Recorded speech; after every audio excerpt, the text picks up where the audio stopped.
Hello everyone, welcome back to my YouTube channel. In today's video, we'll discuss some important MCQs of NT-NET Political Science Paper 2. ये series अब exam तक चलेगी. I hope आपने सारे concepts जो हैं अब तक वो सारे डिटेल में पढ़ लिए हैं. अब टाइम है MCQs करने का. तो ये सीरीज़ में हम डेली 15 MCQs किया करेंगे, जिसमें के जो कि मिक्स्ड होंगे.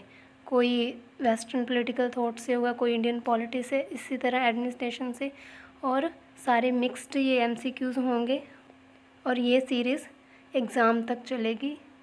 तो फर्स्ट क्वेश्चन है, the budget goes through dash stages before it passed finally by parliament और state legislature as the case may be.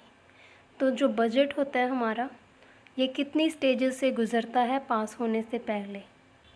तो आपने अपना जो करेक्ट आंसर है वो सोचना है और मेरे आंसर बताने से पहले लिखना है और अपने मार्क्स काउंट करना कि कितने मार्क्स आप स्कोर करते हो इस टेस्ट में.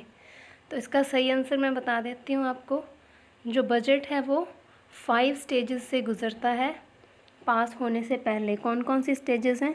Presentation of budget with finance minister speech. तो पहली स्टेज ये है जहाँ पे फाइनेंस मिनिस्टर जो हैं वो अपनी स्पीच के साथ बजट को प्रेजेंट करते हैं. सेकंड स्टेज होती है जनरल डिस्कशन. थर्ड स्टेज होती है voting on demand for grants. Fourth stage होती है पासिंग ऑफ एप्रोप्रिएशन बिल. और फिफ्थ स्टेज होती है पासिंग ऑफ फाइनेंस बिल. तो इस तरह जो बजट हमारा है पास होने से पहले 5 स्टेजेस से गुजरता है.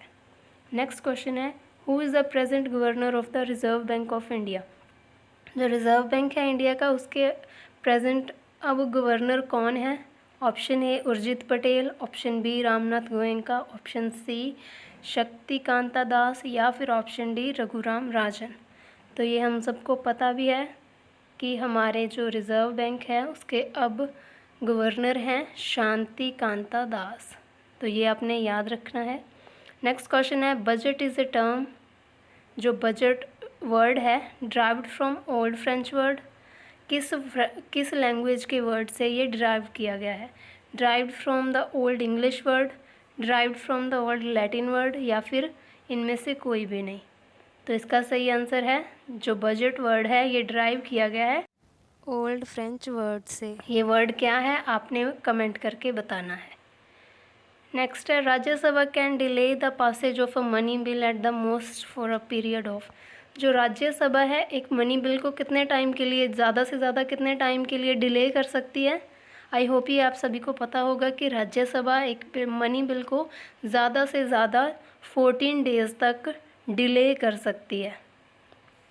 नेक्स्ट है, the public accounts committee at the centre consist of the following number of members from the Lok Sabha. जो पब्लिक अकाउंट्स कमेटी होती है उसमें लोकसभा के कितने मेंबर होते हैं? तो आप सबको पता है कि पब्लिक अकाउंट्स कमेटी बहुत इंपॉर्टेंट कमेटी होती है. इसमें ज़्यादा से ज़्यादा 22 मेंबर्स हो सकते हैं. और इसमें लोकसभा के कितने मेंबर होते हैं? तो इसका करेक्ट आंसर है option C 15. Public accounts committee में लोकसभा के 15 मेंबर होते हैं. नेक्स्ट क्वेश्चन है, और राज्यसभा के कितने मेंबर होते हैं पब्लिक अकाउंट्स कमेटी में? ये आप कमेंट बॉक्स में बताओगे. The success of democracy depends upon which of the following. Democracy की सफलता इनमें से किसके ऊपर निर्भर करती है? ऑप्शंस हैं right to criticise, right to association, right to property, या फिर राइट टू मीट अदर्स. इनमें से कौन सा राइट है जिससे पता चलता है कि डेमोक्रेसी कितनी सक्सेस हुई है? तो ये है option number 1, right to criticise.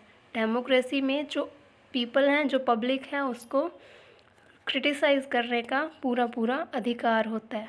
यहीं से डेमोक्रेसी की जो सक्सेस है उसका पता चलता है. नेक्स्ट क्वेश्चन है, who among the following describe democracy as the tyranny of the majority. इनमें से किसने डेमोक्रेसी को टायरनी ऑफ मेजॉरिटी कहा है? Option A J Rousseau, option D Tocqueville, option C John Dunning, या फिर ऑप्शन डी जेम्स मेडिसन. तो इसका सही आंसर है option number 2 de Tocqueville. De Tocqueville ने डेमोक्रेसी को टायरनी ऑफ द मेजॉरिटी कहा है. नेक्स्ट क्वेश्चन है, who among the following advocate partyless democracy in India. इनमें से किसने पार्टीलेस डेमोक्रेसी को एडवोकेट किया है इंडिया में? तो हम सबको पता है, पहले ऑप्शंस देख लेते हैं। महात्मा गांधी, एम.एन. रॉय, पंडित जवाहरलाल नेहरू, आचार्य विनोबा भावे। तो हम सबको पता है कि पार्टीलेस डेमोक्रेसी की वकालत सबसे पहले की है इंडिया में एम.एन. रॉय ने। तो एम.एन. रॉय इसका करेक्ट आंसर है। नेक्स्ट क्वेश्चन देख लेते हैं। Who said where there is no law there is no freedom? जहाँ पे लॉ नहीं है, कोई कानून नहीं है, वहाँ पे फ्रीडम नहीं है। ये किसके वर्ड्स हैं? Option A T.H. Green, option B Locke, option C Hobbes या फिर मैकाइवर। तो इसका करेक्ट आंसर है ऑप्शन बी लॉक। लॉक की स्टेटमेंट है ये कि where there is no law there is no freedom. तो इसका सही आंसर है जॉन लॉक, ऑप्शन 2। नेक्स्ट है, who was the author of the origin of family, private property and state?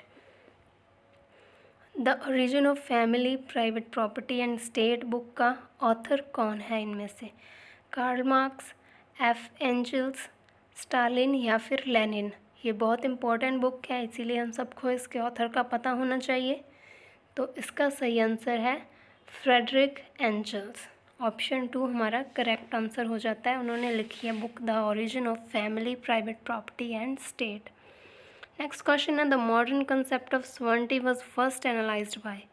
जो ये मॉडर्न कंसेप्ट है सोवर्निटी का, प्रभुसत्ता का, ये सबसे पहले किसने एनालाइज किया था? ऑप्शंस हैं, ऑप्शन ए रूसो, बोर्डिन, ग्रोशियस या फिर एम.एन. रॉय।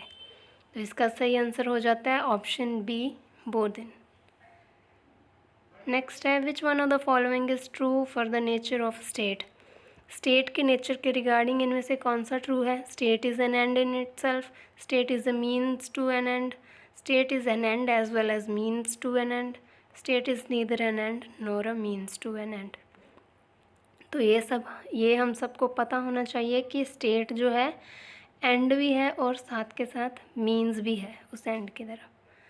तो इसका सही आंसर है option 3, state is an end as well as means to an end. Next है, who said state is a society of societies? ये किसने कहा कि स्टेट जो है वो सोसाइटीज़ की सोसाइटी है? ऑप्शन देख लेते हैं। Option A D Lindsay, Harold J Laski, MP Follett, AJ Penty. तो इसका करेक्ट आंसर है ऑप्शन ए डी लिंडसे। तो AD लिंडसे हैं जिन्होंने कहा है कि state is a society of societies. तो ये आपको याद रखना है। नेक्स्ट क्वेश्चन है, the observation that the state is the march of God on earth was made bye?